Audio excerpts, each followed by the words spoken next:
Yo, what is up? My name is Garrett Alexander. This is the Game On Financial Podcast, episode number 4. I'm here with my co-host, Joseph Lingle. Yes, Joseph Lingle.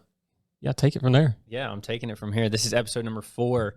We are switching things up this week. We are actually at the HQ, the Game On Financial I can HQ. see you. I can actually, I can see you last time. I can see you in know. person. I can talk to you. This is actually crazy. This is exciting. So if you guys have tuned into the last few, we actually have been filming these on our personal setups, just doing it in Discord, and we actually got the setup today. So we spent most of our morning actually doing production, getting the. It's literally taking up. You can't see it here, but it's taking up like my whole office. So Yeah. everything behind looks clean, but what we're looking at, the production is like an absolute nightmare. It's like a tornado hit my Probably office. could use some cable management, to be honest. Probably use a little bit. Yeah, we need to straighten it out and make it much better, much cleaner. Yeah, so we're excited. We're jumping in. We're actually probably going to be doing a good chunk of these from here, with the ones at least that are just me and Garrett. We're definitely going to have some guests on, which the guests that aren't going to be, in our office, we'll definitely probably still do on Discord and have kind of our original overlays and everything. But yeah, for these, we're excited to be in person together with the new setup. So I hope you guys like it. Big news of the day. It's Garrett's birthday, the big 3-0. We're going to shout that out. Happy birthday, bro. I appreciate it, man. I feel old. Yeah. I feel old. I only feel old, though, because everybody's telling me I'm old. Outside of that, I probably feel I'm not in the best shape, but I feel pretty good. There's really no difference. I feel obviously peak work performance, everything like that. I feel like I'm kind of at the peak of that. This is a good question to get us kicked off. So do you feel like if you were to go back 5 years or even let's say 10 years, is this where you pictured yourself when you were going to be 30? No. I no, yes and no. I figured owning my own business, but not like this, not in this way. Not I the don't way know. it's come about. No, not even close. But this has been awesome. I mean, I think that's kind of how it happens. You probably have specific plans, but I've always kind of been level-headed. So I figured it'd be somewhere around here like this, owning my own business and doing all this. But, us sitting in front of a camera right now doing exactly what we're doing, I honestly thought I had myself reserved to tax returns the rest of my life. Office work. And that sounds so scary now because I'm doing everything I can to get away from that. Yeah. So it's kind of weird, but I think definitely if you say 5 years ago, you were in the peak of your starting off in your accounting career, traditional accounting, you were, really mainly just doing kind of what you were told work, there wasn't much freedom there. And the fact that now you're doing your own business, you're doing all this with Game On Financial, you're working with creators, you're working with people that you're really excited to work with, the freedom, that comes with that is probably I would say the biggest thing. Because if I think back 5 years when I was just getting into my career, I didn't picture I would have kind of the freedom that we have, which is really, really cool. Yeah, it's funny. Back then I thought, I was going to grow and be a partner at that firm and I was going to be there forever and that would have been fine. But now knowing what I know, you're just so young at that age. Even at that point at 25, I was going on 4 or 5 years into my career at the same firm. So I was pretty steady. I was there. That was it. You kind of thought that was it. I was like, hey, I'm moving up. I'm doing what I need to do. And now that I'm here, I'm like, man, that guy knew nothing.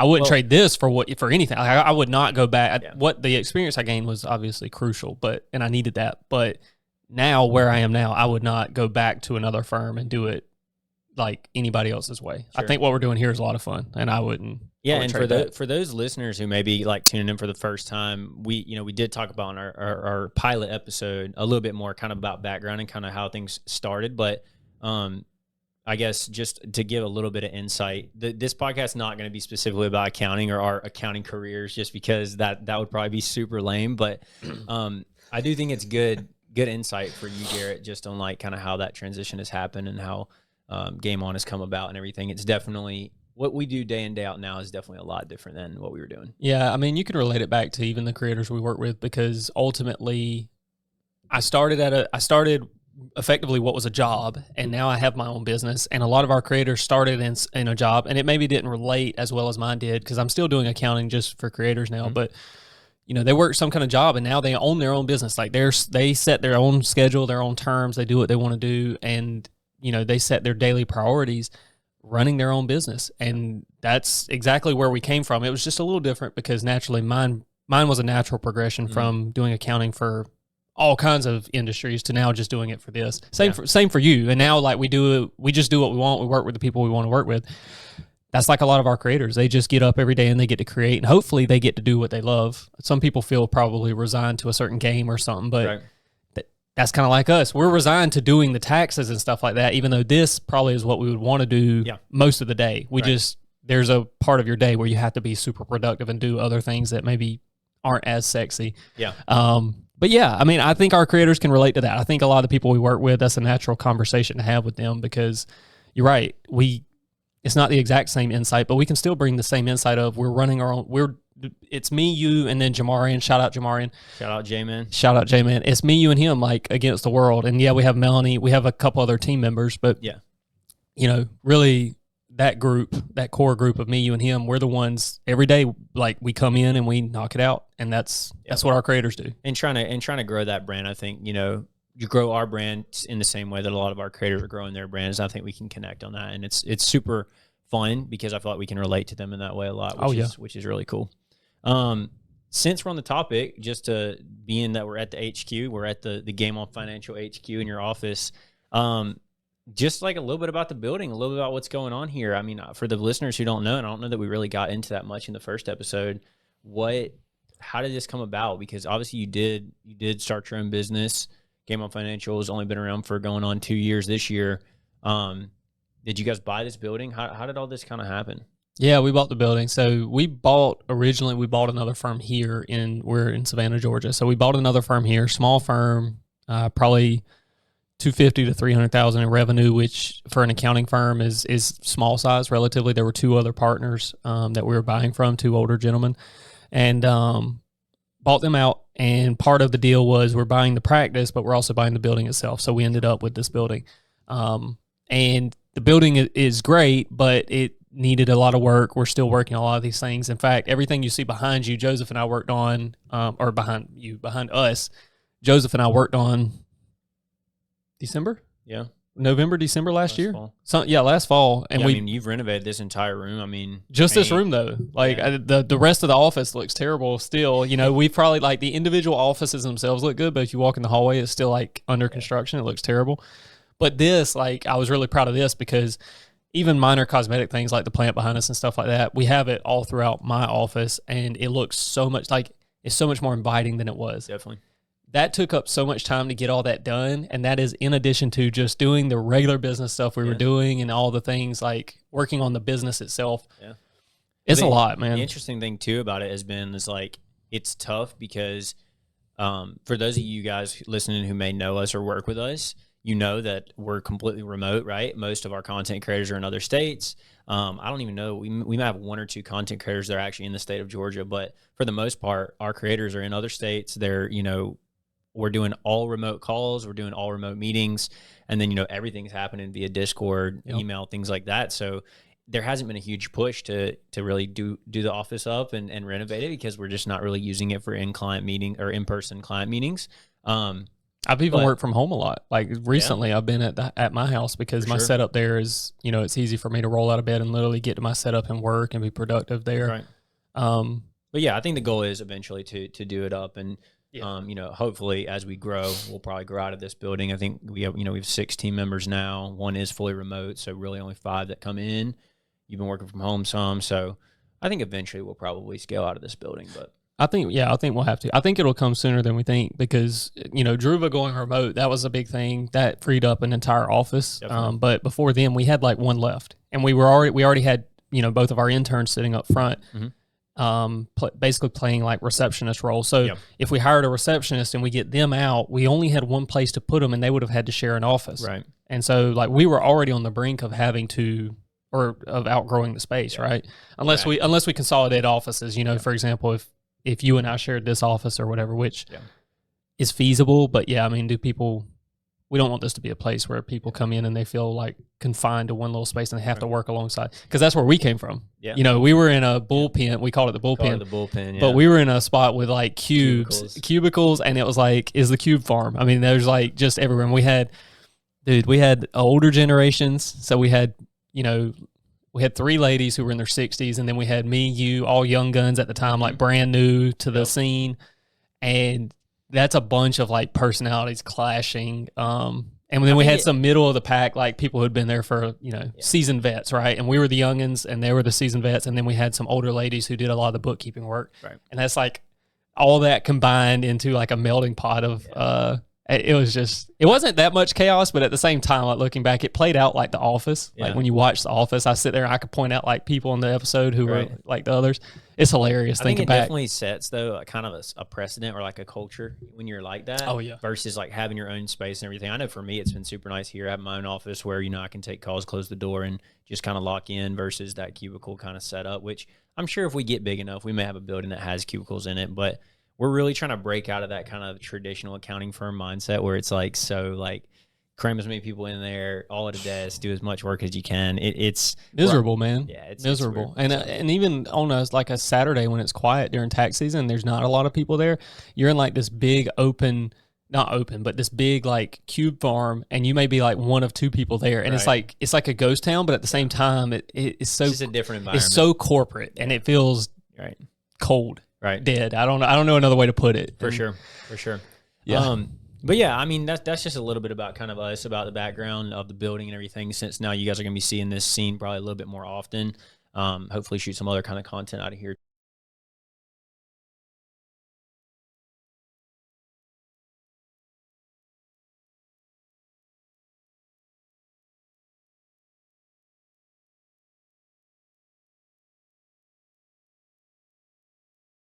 Too. So yeah, we have to. Yeah. This is kind of raw. I mean, I feel like we've kind of touched on our practice itself and kind of like now we're hitting on the building, but everything up to this point, we've kind of touched on this here and there, who like my background, your background, and all that stuff. So go back and watch other videos if you want more detail, but also I think that gives a little bit of perspective into what we're doing and everything. And that's kind of our aim, is to be relatable at the end of the day. Like anybody could find another accountant to do their work, but the whole point is like, if you go to another accountant, the first thing is like that they're going to ask a content creator is like, wait, you play video games for a living? Yeah. Like when they say that, like immediately that should be like a red flag. Like, oh, this guy's not going to get it. And we have a lot of clients that have come to us that have said that exact thing, that's the experience they've had of an accountant. An old guy who sits at a desk, maybe wearing a tie or a coat, and it's like, that's just not who we are. And we want to use this content and this platform to kind of show you guys that isn't who we are, and we're excited about this industry and we love it. So yeah, we love being here. Definitely. But we give some background on where we're coming from and who we are. We do come from that type of firm. So we've seen it both ways. Definitely. Well, yeah, let's jump into some topics. So we have a few today, and we don't have a ton. We're going to be hopping around a little bit, but the biggest topic of the week in our industry is Kick $100 million contract for XQC. That's wild. Which since the big news when it came out last week was obviously about him and everything, and since I think they've signed a couple other people, Amaranth and a few others have signed as well. Not numbers haven't been leaked, but even after that, a few other streamers are switching over. But I mean, obviously, and several rumored. Like there were a lot of people being rumored that are big name creators, and they've already seen. I mean, like Aiden Ross, they started with Aiden Ross and a lot of creators. Bruce Drop 'em Off signed recently, and now with XQC and Amaranth, it's crazy. Yeah, but I mean, just talk a little bit about that, because these numbers, I mean, this is not numbers we've ever seen, really, even in the entertainment industry as a whole, regardless of gaming content creation.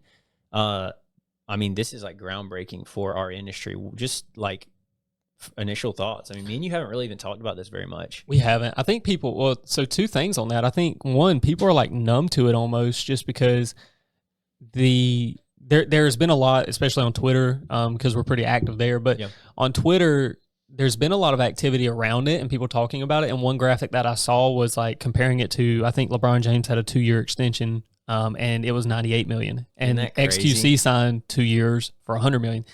That's wild. Yeah. You think about all the eyes that are on LeBron and everything, but XQC, not in the background. I mean, he's very much the leading the leading streamer on Twitch. Right. Like when you pull it up for viewer count and everything, subs, and I feel like it's still, people don't know about him. Like, a lot of people do. I'm not saying people don't, but like, when I saw that, I was like, oh my gosh, that's crazy.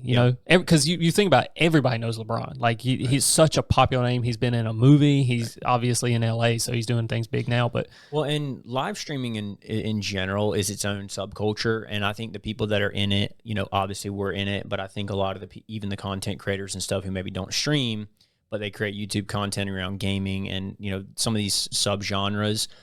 You know, they know Twitch, right? They know Twitch and Kick now. Obviously, they follow the live streaming space, but I think, you know, it is a kind of a very niche space, and it's a space that not a lot of people follow. You know, I know if I go tell my parents right now, I was just thinking something that about Kick, they don't even know what that means. They don't know what Twitch is really. So it's, you know, you're right when you say traditional sports, you know, traditional entertainment, those spaces are way more well known, and they're not near as, you know, I guess, what's the word? I don't know. Just they're just not as hidden. And so you're right when you say that. The numbers to beat on this space are huge, because I think, and to be honest, we can get here in a minute of why they did it and why the number, but I think it's definitely going to bring a lot of eyes to the space. Oh yeah, and I mean, obviously, it's going to bring a lot of eyes to Kick. So, you know, Kick continuing to make moves. This one is mind blowing to me for a number of reasons, and we can talk about that in a second. But you know, we say it's going to bring a lot of eyes, but the reason he's commanding a deal, XQC is commanding a deal like this, is because he already has a lot of eyes. It's just two different groups of people. You know, LeBron James is on TV, and everybody has a TV, versus like people have to consciously log into Twitch and know where they're going to find their content creator. And so that's the craziest thing to me is, like you said, your parents, if I told my dad, like, LeBron James new contract extension, $98 million over 2 years, that's awesome. I know a content creator who just made more than that. That's like you're like, wait, what? Like, how is that even possible? Because my dad has, I promise you, never heard of XQC. You know, my mom, my parents, my older brother. Sure. It's just wild. And the thing is, it's fun being in the space, because like me and you, like, we see both sides, because obviously we're sports fans as well. Course, so like, I know like the LeBron graphic resonated with me, because I'm like, wow, that's impressive. Like, I would not have guessed that, you know. LeBron James and XQC is making more than him, with all the eyes and all the popularity and the Nike endorsements and all. Now, granted, this brings up now XQC outside of Kick is making a lot of money as well through probably endorsements and stuff like that. But LeBron James, I mean, what he makes in the league probably isn't really what he makes overall. That's not like his actual big earnings there. So there's a lot that goes into it, but still the numbers are staggering. I mean, I guess just to dive into it a little bit more, because I'm sure some people maybe watching this don't really know how these contracts work, or why the number, how they can justify this number. From what I know about it, and I want you to add on to this a little bit, but from what I know about it, the way this probably most likely works is Kick has come up with an hourly number, an hourly rate, right? So we as accountants don't bill people by the hour, but a lot of companies bill people by the hour for their services. This contract is an hourly rate that Kick has come up with to pay XQC to stream on their platform, and it's probably some astronomical number like $10,000 an hour. That's based on him streaming there probably full time. Now, average stream time over an entire year on something like Twitch, probably they could probably pull the numbers. They might even know the numbers. I would say anywhere from 2,000 to 3,000 hours streamed.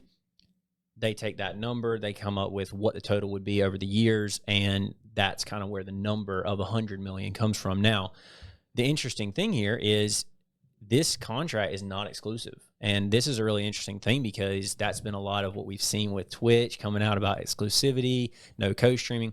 This contract that they have with XQC is not strictly saying he can only be on Twitch or on Kick, excuse me. And so that's really interesting, because this rate that he's being paid on, this isn't a guaranteed number. This isn't he's getting 100 mil over 2.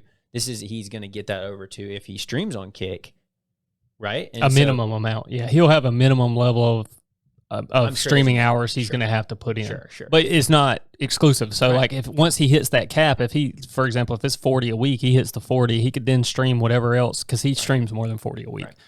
He could stream whatever's left on Twitch. He could go back and do it there. He could do it on Facebook, YouTube, wherever he wanted to. And so I think that's really interesting, because I think he could probably restream all of it. Everything he does on Kick could restream straight to YouTube, most likely, which is crazy. You know, I mean, it's wild. I think that's super interesting, because I think that some people aren't taking into account is that it could be up to that amount if he obviously maximizes it. Now, who's to say he doesn't? He definitely could, but I do think he has a huge audience still on Twitch, and I think you still will see him on Twitch some as well, probably, trying to maybe move that audience over. The other interesting thing is Kick, for those of you who don't know, is backed by Stake, which is a gambling company. In my opinion, this is a huge, huge, huge marketing ploy for Stake. And I think that with Kick not being monetized via ad space at all, they're not really going to make a ton of money from XQC being on their platform. Now, what they will make money from is all the marketing from Forbes and Decerto and all these people covering $100 million contract signed. And that network effect they're going to feel from people just going out and saying, $100 million contract, $100 million. People aren't going to know anything about guarantees. They're not going to know why. They're just going to see it, and they're going to see kick.com. And that's what they're banking on, in my opinion, is to get people to their site. Yeah. For that exact reason. I'll take it a step further. So I'm not privy to any, like, I don't know what his contract stipulates. I don't know what's in the number. We're guessing how we're in our minds trying to rationalize how this is going to work out mathematically, because no platform is offering $100 million. Just now, it does feel at times like Kick is just firing from the hip. Like they're just pulling out their revolver and shooting from the hip, and they're winging it and just throwing numbers out. Calculated decision. But there's math behind it, and as long as you get it roughly close, and so we're trying to justify, like, how could you make this work? I think, based on what I've seen from other content creators who have gotten deals with Kick, because it's backed by stake, what you see on their streams a lot now? It's gambling. Like it's them on the stake website, literally gambling, and that's bringing, like, all those eyes that are on XQC. I guarantee, I would bet good money, not 100 million, but I'd bet really good money that in XQC's contract somewhere it stipulates that he has to have X amount of hours streaming him, doing the slots, for sure. Basically, slots gambling on the stake website. I would 100% if you go watch his content, and I think that was kind of, the whole thing in the beginning where Kick was splitting off was because Twitch basically said they removed gambling. Like, you can't gamble anymore. Yeah, because Stake actually did a lot of partnerships with Twitch. And they pushed a lot of money through Twitch. Oh, yeah. When they had some of actually Kick's biggest streamers now on Twitch, and they got either banned. It was Trainwreck and the whole crew. I mean, that was the whole fallout, or one of the Twitch has had so many fallouts now that it's hard to keep up. I was going to say the fallout. It's not the fallout. But at the time, that was a big one. And I remember, there was a lot of controversy with Trainwreck and Karunikov and Pokimane, and I can't speak right now. And all of them, there was just this big fallout at the time. And, some of that has actually even risen back up now. But it's so interesting to me because, again, $100 million for a streaming platform is no joke. Even Twitch's contracts, they were basically offering, the largest name creators were getting some kind of payout, some kind of actual money. But, a lot of the large partners were just getting a 70-30 split. That was the big deal then. Does XQC get to keep a 95-5 split and the 100 mil? To be honest, I wouldn't doubt that they just give him 100% of his subs. They're clearly not worried about it, and out of 5% out of that, I don't think they're too worried about it. I don't think they're worried about anything. They're just throwing money. Well, I think this goes back to at least my theory on it, and I've seen a lot of speculation on this exact theory, but I think it's a huge marketing ploy for Kick to push to drive people to stake. And exactly what you said, these streamers are, I'm sure there's a portion of that 100 million that is probably the money they're giving him. It will be money to be used on stake, and also written in that he needs to be on stake a certain number of time on stream. I would almost guarantee it. And this is extremely smart, right, too, because from Stake's perspective, they're running numbers, they're crunching numbers, and they know how worth it will be. Well, it's a gambling company. They know better than anybody the odds. Exactly. Well, and they know how they know the value of getting people on their website on stake over time. And so they're willing to essentially spend the marketing fund just to get it. It's not about 100 million or 50 million. It's a number that will catch people's eye to where everyone's talking about Kick. And guess what? We're here now on the podcast talking about Kick. And so we're feeding into that as well. Shout out to Eddie and them. I mean, no matter how you feel about the gambling situation, all that, like, they've gone out, they said, here's a problem with Twitch and what's going on. And they just went and solved it. And they have, and we talked about this on the last episode. Yeah. Regardless of how you feel, like 100 million, that's not feasible, this and that. I mean, as an accountant, I look at it and I say, that's really going to be hard to make it work. But that's not me hating on them. That's saying, like, mathematically, that's going to be difficult to make work.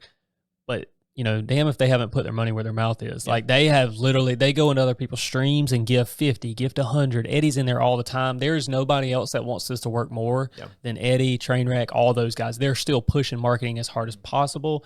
I mean, they're getting after it. Yeah. I don't know. I really wouldn't doubt that they haven't slept since like Kick went live, because it's like they are constantly in there doing stuff. They got the Drake collab. They got Drake to come on, and I mean, like they're just getting after it. Like it's tippable. Like you got some level of respect to that. Yeah, and it really is what you're saying is true, because I mean you see people like Mixer, or people, I should say people. You see other platforms like Mixer, right, that tried and failed, and it's because the live streaming industry in that space, it's cutthroat, right? It's hard to make money. It's a lot about advertising. I think Kick has realized, look, if we want people to use our platform and we want to grow this thing, we're going to have to go about it differently. We can't try to take from the creators. We have to be creator-led. That's what they're doing. It's working really well for them. And also just the whole 95.5 thing, they've realized, like, look, if we want to get people over here, we have to truly have the better platform. And so it's really interesting, and it's super exciting. And you know, I think the numbers I was looking at recently was they have somewhere around 7 to 8% currently of the viewership of Twitch, which doesn't sound like much, but Twitch for the longest has covered 98% of that market. Oh yeah. And so to have even 8% right now is huge. And they're like a month old. Right. Like, I mean, yeah. They've only been around for a few months, and they're already blowing up. So it's really exciting. I think you see numbers like this in gaming content creation. I was listening to Nick Merck's stream yesterday, and he was talking about how he just never imagined numbers like this. And he when he was a teenager, his biggest goal was just to be able to make a living off of this. That's crazy. And now obviously he's doing great. But I mean, yeah, $100 million contract over 2, that's pretty crazy. That's crazy. So when does Nick switch? Hey, Cloaksy's contract just ran out. Cloaksy's Twitch contract just ran out. He was running games with Dr. Disrespect and all that. That was awesome. I saw today, but Dr. Disrespect actually tweeted out that he wants 50 mil to switch over, which I guess he's naming his price. But well, good for him. I definitely think you will see more switch, and I think Asmongold. That, I mean, when that 100 million got released, who was it that tweeted, like Amaranth? I think tweeted like, "Can I get 100 mil?" You know, and sure enough, now she's on Kick. Like. Yeah. Now that's what's crazy. Like $100 million contract is one thing, but like, you know. Well, I think it does open the floodgates for people, and I think you will see people start switching, and it gives people that confidence, you know, of just okay, I'll try it, you know. So we've had a lot of small content creators that switched immediately, and they have since run with it, and we've seen their numbers go up, financial numbers, not necessarily viewership. Like I don't know if their viewership has even going in up. Some cases viewership's down and subs are down, but the percentage is warranted. Yeah, it's the same thing you and I talk about. Raise your rates, like all the time. Like for our firm, our accounting fees, like raise your rates, because over time, like you just get so complacent with the 50-50 split, and now something new is like you can actually float less subs, and actually the less subs you have, like that's your community, your core community is going to follow you.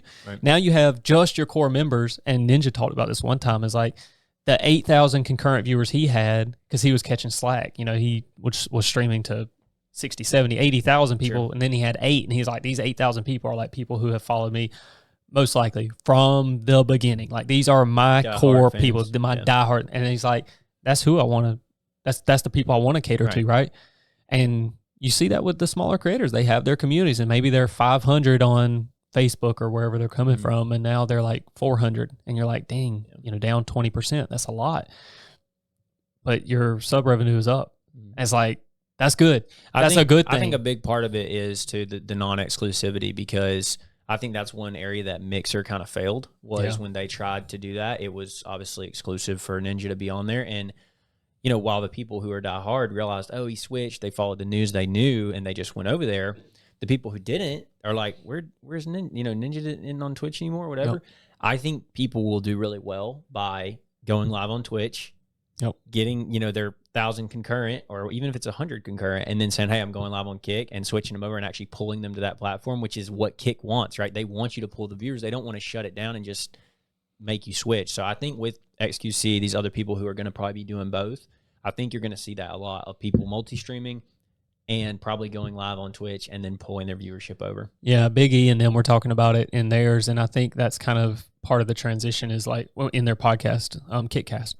And at one point they had kind of talked about, or they didn't really explicitly say it, but I've noticed like with E, for example, shout out Big E, like you watch him streaming and everything, and there were a couple times on Twitter he even posted, he was like, fine, I'm streaming on all 3 platforms right now. You can come find me. Like, because they talked about like, oh, you know, if you're streaming on Kick, I don't want to have to log in and do this. Right. So like, here, you can find me wherever, because that's just who he is. He's like, he's like the ultimate creator. Like he's just Yeah. like, you can find me wherever. You log in, find Big E on any platform. Sure.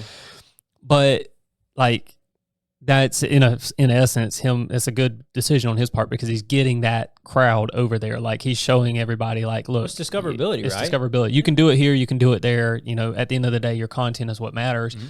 But why not make more money for it? Why not do it on Kick where you can get paid more? Definitely. We've seen our creators, some of them that we work with that have, okay, I'm going to do Twitch on Monday, Wednesday, Friday, Kick on Tuesday and Thursday, slowly integrating, you know, the community. And I even had one creator tell me, I subbed to him on Twitch. I had a recurring sub come up. And this person actually wouldn't mind if I said their name, but I'm not going to do it. But if I told you who it was, you'd laugh about it. But I literally was subbed to this person on Twitch. And he said, hey, I'm on Kick now. Come sub over there. Cancel that Twitch sub. I get more money for it over here. I was like, and I, as a viewer, I was like, hell yeah, that's awesome. Yeah. Like, I'd rather you get more money. Yeah, I'm here to support you. I'm not here to Exactly. support Twitch as a viewer. Now, I'm not taking sides here. I'm just saying, like, Yeah, that's you what are. he said. Yeah, you are. That's what he said he wanted. I was like, I'm here for you. Like, yeah, I got you, dog. So I went over, sure enough, right then, that moment, went over to Kick, subbed immediately. And he was streaming on both at the time, which was funny because then my sub came through from Kick and he was like, there we go. That's what I'm talking about, you know? And No, and I think it's probably a topic we could talk about further as well of, you know, maybe another podcast topic down the road of just how to monetize your following and some of our small creators that we've seen struggle with this and then the kind of the good things that bigger creators do to monetize their following. And it's a perfect example, right? It's like, if I'm going to get 95% over here, I'm going to try to funnel that crowd that way. And how can I do that? And so it's really interesting. It's as simple as sometimes telling your community, like literally he just told me and I was like, bet, I got you. Like it's that simple. Like it's, you know, if people are following you, if you have a true community, if they won't switch, I would argue that maybe they're not your community to begin with. Like they were never yours. So he said it, I went over, I followed, I subbed and I was like, easy. And now like when he's on Kick, I'm going to watch him on Kick. You know what I mean? And what's annoying to me is now, like with all the creators we service, I have to have Facebook, I have to have YouTube, I have to have Twitch, and I have to have Kick all pulled up and tabbed whenever, you know. So you have creators on all of them, yeah. Yeah, my notifications go crazy. I have to silence them because we follow so many of them now, which is awesome. Like that's a privilege. But at the same time, it's like, man, this is like, it's hard to support literally all of our creators at one time.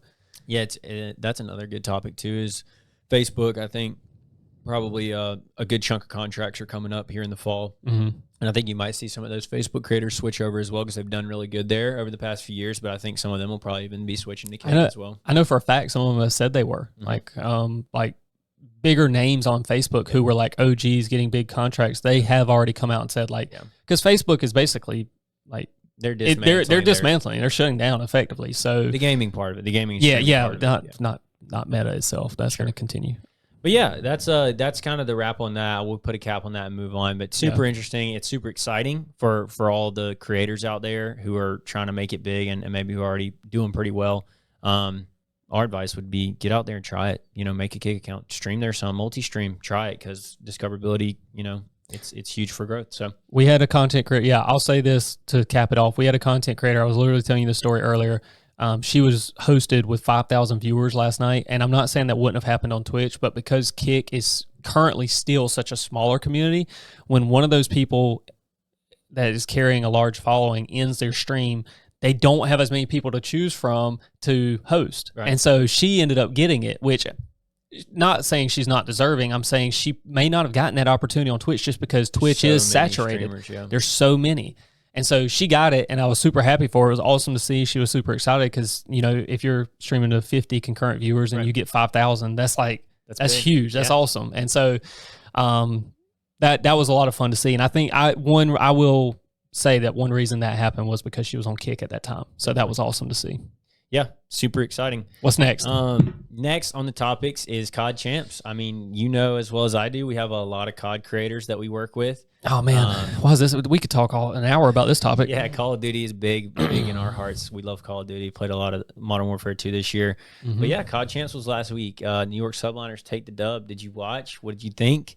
Dude, just a hot topic, you know? It was fun to watch. It was awesome. The headlines were New York and Ultra by far. In the beginning, yeah, you have optic phase and all that. Did you see the thing? The AI predicted it? Yeah, dude, that was weird. That was crazy. Yeah, because you sent it afterwards, and you were like, "This is ridiculous. Like this is crazy." For those of you guys that don't know, but last fall, so 9 months ago, someone asked AI, ChatGPT, I think it was, who was going to win COD champs this year, and it predicted correctly New York Subliners and Ultra in the finals. Yeah, I had them both. Predicted the both in the finals and Subliners winning. That is crazy. It's scripted. So they talk about a script in the NBA and the NFL. That's what it is. The CDL is scripted. We should we could probably have a whole podcast talking about AI and how it's changing everything. But, man. But yeah, COD champs everything. Was great. We watched some games. I watched some matches. You know, we love COD competitive. It does kind of suck how at the end of the year it gets saturated, and so it's not as interesting as it was prior. But we follow that scene super close, and it's super fun to watch. They had a great turnout for champs. Like the actual stadium, the venue was awesome. Yeah, they had a great turnout. I don't know if it's more than they've had at previous champs, but it looked like, I mean, even on day one, what was it? Thursday, I think, first day of matches. There was a lot of people there, you know, and it was. I don't know if they sold out the venue, but I know they were saying that the max capacity was like somewhere like between 7,000 and 9,000 people, and like they were close to it. Yeah, which is a lot of people for a Thursday, and I'm sure Saturday and Sunday was way more than that. Oh yeah. I didn't love the format how they only did the championship match on Sunday. That was it. I kind of wish they would have split them. Well, it was fast. That was part of it. It was so fast. I don't think they expected that. But yeah, it was good to watch it, and we love Call of Duty, so it's exciting. Shout out New York for the win. I think it was I thought it was anticlimactic, just that you had, you know, the bigger names. Dude, Thieves were put out first day effectively. I mean they were barely there in the matches on the second day when they actually got put out. It was fun to watch Nade shot on Scump stream. That was hilarious. Yeah, the watch parties are great. Watch parties are good. But yeah, I mean, between New York and Toronto, like watching, because Toronto destroyed them in the winners bracket, and then New York makes the run the day before, like destroyed them. Like it was convincing. And then like New York just out of nowhere like obliterates them. And then like nobody talks about it, but New York won 2 majors and won champs. Like New York had a hell of a season. Like that is a really, really good season. And I think outside of like they placed like top 12 or something at one major. Outside of that, you know, everybody looks at FaZe as being the most consistent. Yeah. And then Optic had their sprint at the end where they, you know, they were just obliterating teams until they weren't. But yeah, I mean, terrible end to like that is the most anticlimactic end to a season for Optic, and you hate to see it because I like Optic. I follow them pretty close. But New York, just like outside that T12 finish, like dude, they were consistent. Like they literally they won the first major, right, and then they won the last major, and then they won champs. Like that's a damn good season. Like that is really good. And you know, a lot of the teams, you know, change players, have roster changes throughout the year. They stuck together. Big for Hydra. I mean, Hydra coming from France. He deserved that. Yeah. I mean, that's huge for him. All those guys. I mean, Preston, Priesta, he's been playing for a long time. I think he's up to like 9 or 10 championships and finally got his ring. So his career now is like, see, that's another thing, like consistency for him with that ring and all. I mean, like he has had a solid career. He was on Rocker and stuff, and people were saying, you know, to drop him and all, and now he's world champion. It was cool. FaZe even tweeted out like, you know, congrats to Priesta and because he played there. Yeah, it was dope. Yeah, but yeah, pretty cool stuff. I mean, to kind of continue the conversation with Call of Duty, Roster Mania probably kicking off. I know the past few days on Twitter. I mean, it's crazy. You just search the word Roster Mania, you're going to see a lot. But I'm sure with the long off season, it's probably going to get drug a little bit. Yeah. But COD Roster Mania, for those of you guys watching who maybe don't follow Call of Duty super close, it is crazy, and there's a lot of drama, and it's pretty fun to get into. You know, what teams are going to be formed and stuff. It's exciting. That's wild. There's so much speculation, and I mean, if you can dial into like the individual teams and who they're going to try and pick up and who they're going to trade, and you know, it's funny because you and I talked about it obviously out when all these things were happening, and you sent me like, if you saw something on Twitter, you sent it to me, and if I saw something on Twitter, I sent it to you, and we're like going back and forth. But even like the other friend groups I have, you know, my other guys, Harrison and them, when I was talking to them, we were playing Diablo, and Harrison was like, did you see this? Did you see that? Talking about Roster Mania and stuff. And it's fun because that same, like, we have so many CDL friends that we're talking to constantly.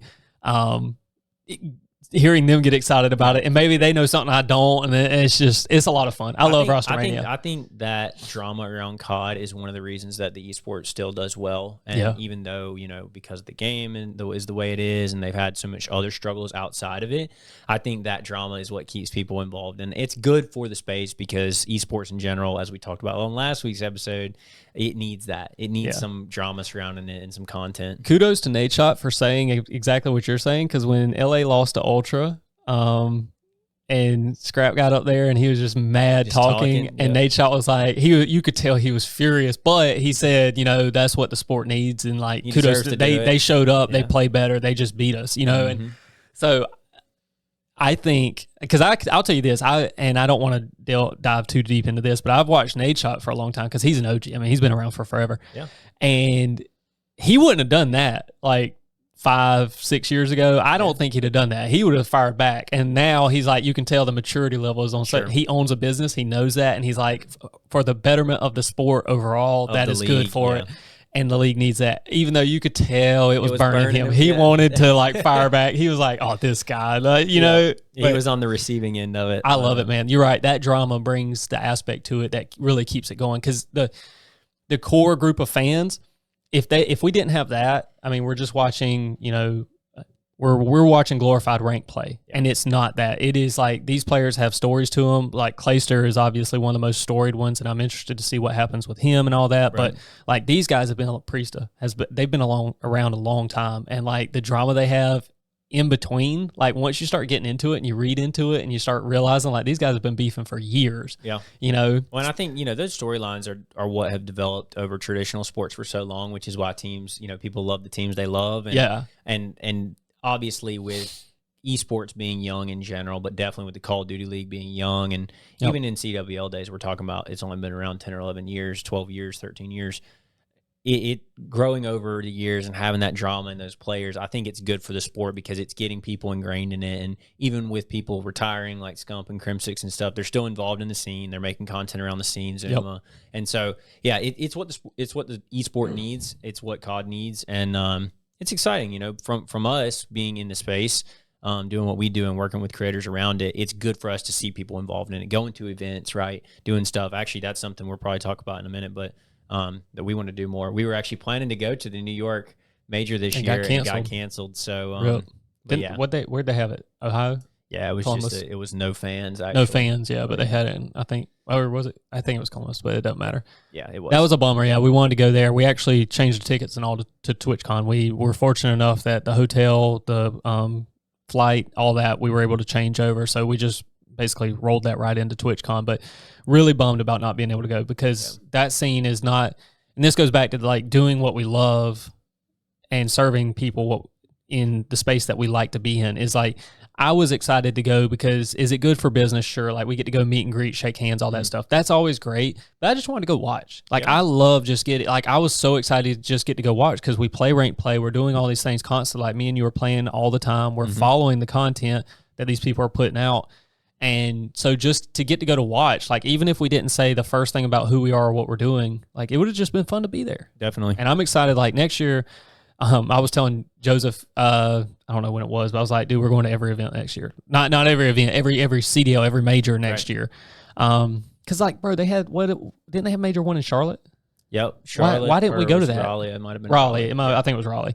Like, Boston, how do you miss that? Yeah. Like Boston, sure, and all that, but like Raleigh's not that far. We could have made that, And we were super bummed because we were excited about New York. The New York major last year for Vanguard was actually like one of the best. It was really good, so that's why we picked that one for this year, and it just so happened the way it worked out. But we are definitely really excited about traveling more.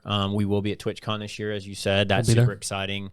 I mean, even with everything going on at Twitch, TwitchCon is usually a super big event, and we're excited to be there. DreamHack Atlanta, have you already volunteered us for that? I think you did. Yeah, hey. Because we were talking about it, but then you tweeted about it, and I was like, hey, it looks like we're going now. Hey, I think it would be really fun. I mean, Atlanta's in our backyard. We can't not go. I don't. Well, I mean, it's in December. That's the only thing. December 15th is a hard time because we might be traveling for family. Just more events in general. I think travel will be good, and we are in the space, as Garrett said. We're in it. We take in so much content around the space, watching our creators that we work with and even other ones that we've watched for a long time. going to these events would be huge, and just meeting our clients, meeting new people. We really, really want to do that. And, we're getting to the point where we actually can. So that's super exciting. Yeah, keep it moving. Yeah, I feel like we spent 45 minutes on the very first topic, and then No, we're good. That's what I was saying. COD champs, we could talk all day about that. We've been going since about 2, so we're chilling. Yeah, we're chilling. Yeah, I mean, we can keep it super quick. I just wanted to talk a little bit about just new games out and kind of where the scene is as far as gaming goes. Some of our creators don't game. They have other types of content they make, but gaming's in kind of a good space right now. I know with Call of Duty, with champs like we just talked about, it's kind of wrapping up for the year, but there's a lot of new games and stuff coming out right now. I mean, we got X Defiant beta out currently this week. We got Diablo, which some people could probably talk to us about in depth. No, I could talk all day about. That's the thing. You keep giving me these topics I could talk for hours about, man. Yeah, we got CS2. The beta's out right now. That's launching next year. BattleBit. Tell me, yeah. Have you seen any of the gameplay from BattleBit? Dude, it looks so dumb and it looks so fun at the same time. Yeah.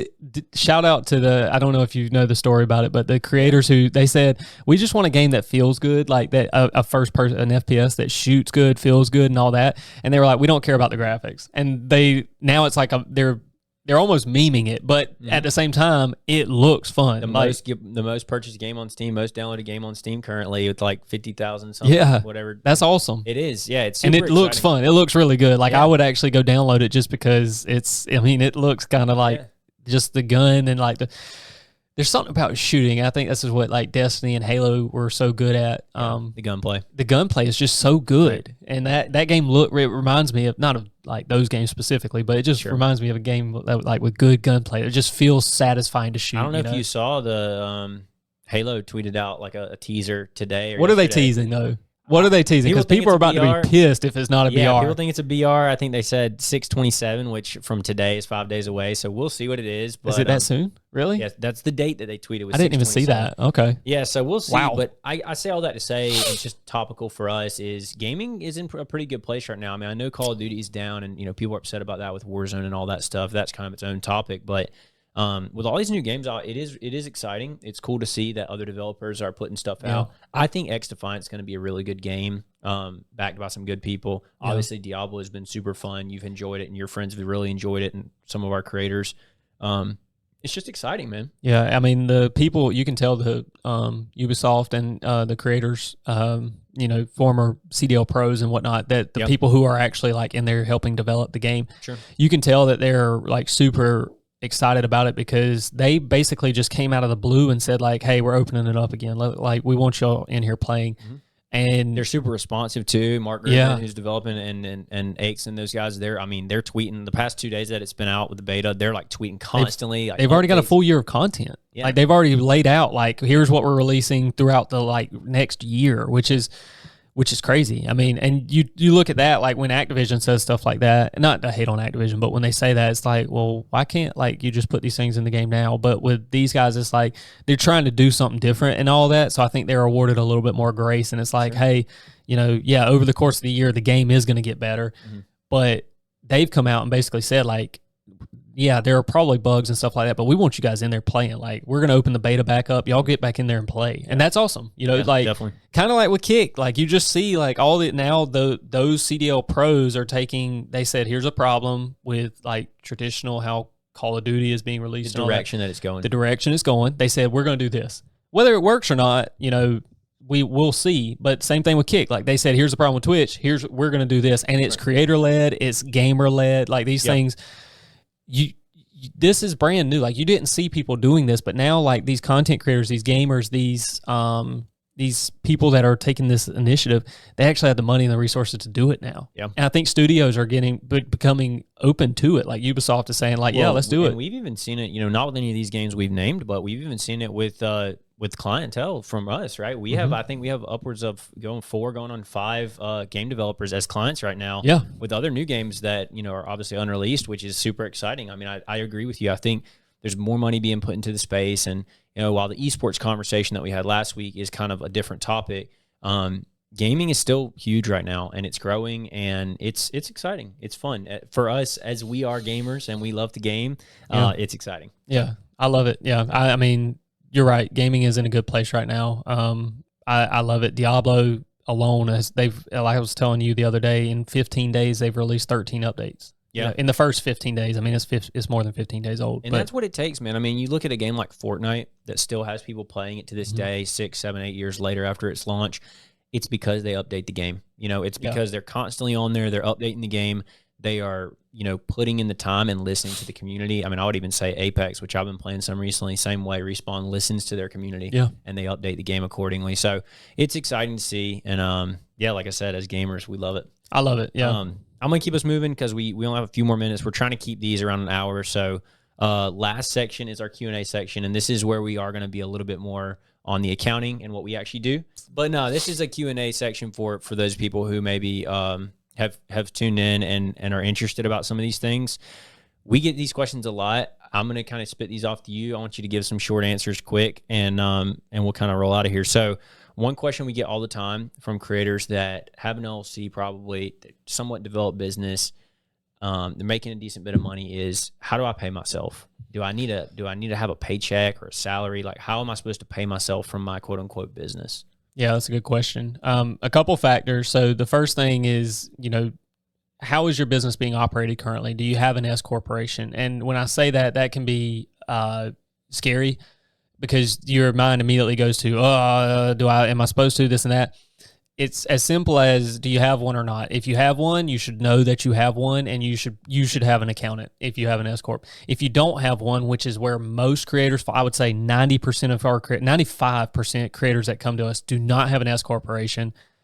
They don't have one. And if that is the case, then it's as easy as transferring the money between accounts. If all of your money comes into a personal account, it's already in one account, then you're already effectively paying yourself. All the money that comes into the business, you already have it. And then you obviously expense it out when you need to buy certain things.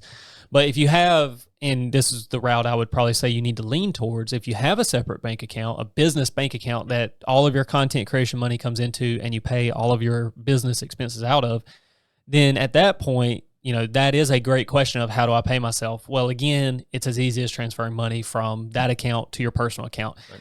There doesn't have to be a certain rhyme or rhythm, because anytime you make money and you have money in the account, generally speaking, you're going to have what's called basis. And you don't have to get too in depth with it, but just know that's what's covering you so that you can pull money out of the account. If you have an S corporation and all that, you need an accountant, you got to get into payroll and stuff like that. So if you're looking into that, whether you contact us or anybody else, you need an accountant for that.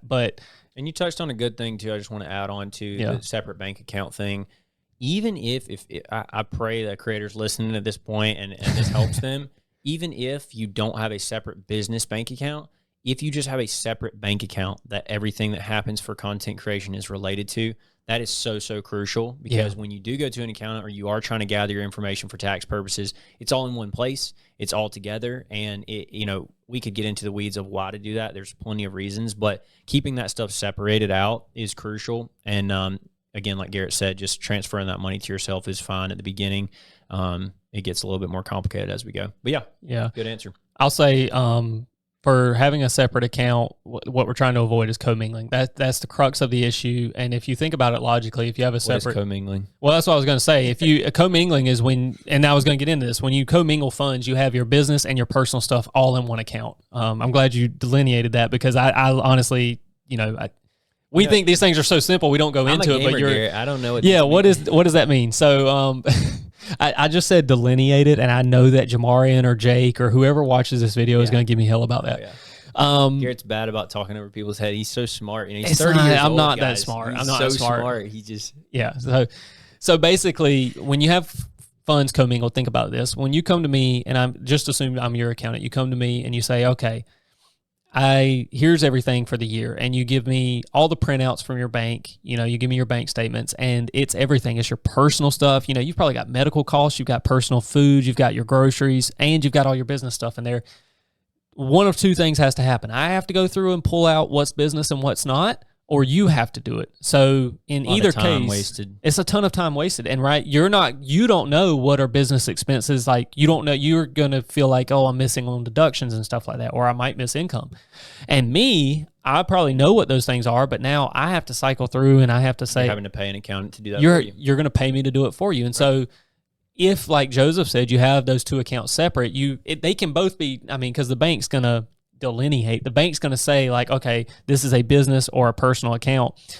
You could technically have just two personal accounts, Checking right? accounts, yeah. Two checking accounts, right? And one of them you use for business. And while it's through the bank deemed a personal account, it's really not. You're using it Right. for business, right? And so just do it that way. Have two separate checking accounts at whoever you bank with, Ally, Chase, Wells Fargo. It doesn't matter. They'll all do this for you.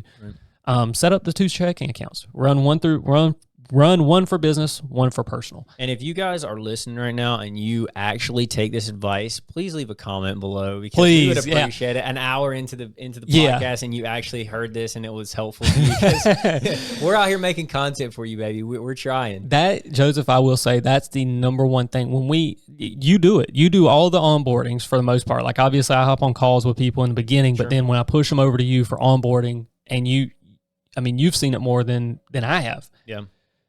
You've got to, you would admit, you've seen that more than anything where like now we've got to go through and get all these personal. It creates a lot of work. Extra work, this personal account we got to go it's through. very common. And that's why, it's common. That's why we put it on our Q&A list today is because we see it all the time. And it's something that it's an easy fix for creators to just say, you know what, I'm going to split these up. Maybe if you hadn't been doing it, you could start this year. You can start right now. It just makes things You do not have to start January 1st. Literally, like right now, you could call it July 1st if you really want to give yourself time to open the new account. Those payouts for whatever platforms you get paid through, and then start using that debit card or whatever it may be for business stuff only. Last question, and then we're going to move on, close this thing out. Do I need to be saving my receipts? This is a question we get all the time from clients who are maybe saying they're coming to you, they need help, they need a tax return. Do you need my receipts? Do I need to be saving my receipts? What would you say to that? I'll ask you, how often do we tell them like, hey, can you send me this receipt? Zero. Never. So no, I'll say save your receipts if you want to save your receipts and you truly want to have the backup. It's not the end of the world. It's not the worst thing to do. And in fact, some accountants will probably still tell you to do it. That being said, the only reason you save a receipt is to, another word here, substantiate. You want to prove to the IRS, like, I actually purchased this item, right? And so you would save a receipt. But how else can you prove that? A bank statement. And what do we always get from clients? Bank statements. The banks do this beautiful thing that they've done for a long time, which is they track every single transaction you have, every check you have, and every time you got paid. Yeah. And they have that data. Generally speaking, you got to go back 3-4 years back. Sometimes you have issues getting stuff that's older than 3 or 4 years old. But at the bank, most of the time we can gather that data, and we're always going to be able to fall back on the bank statement. You shouldn't be saving receipts. If you are, you're wasting your time.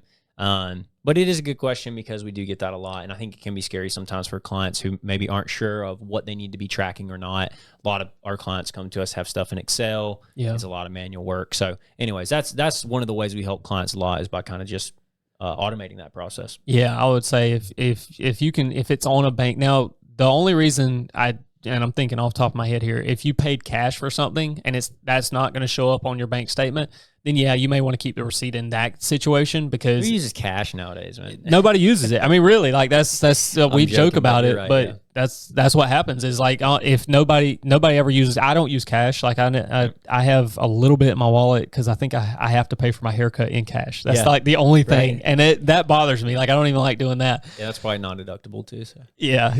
Your haircut's non-deductible, so you don't even need to keep that receipt. But in general, everything that we need, all the data that we need, and we've been doing this for I don't know how many hundreds of people over the course of I'm going on 10 years now. Mm-hmm. I've never asked for a receipt, and I've never been asked by the IRS. They will ask can you provide proof? And we always use bank statements, generally speaking, and we've never had a problem doing that. Yeah.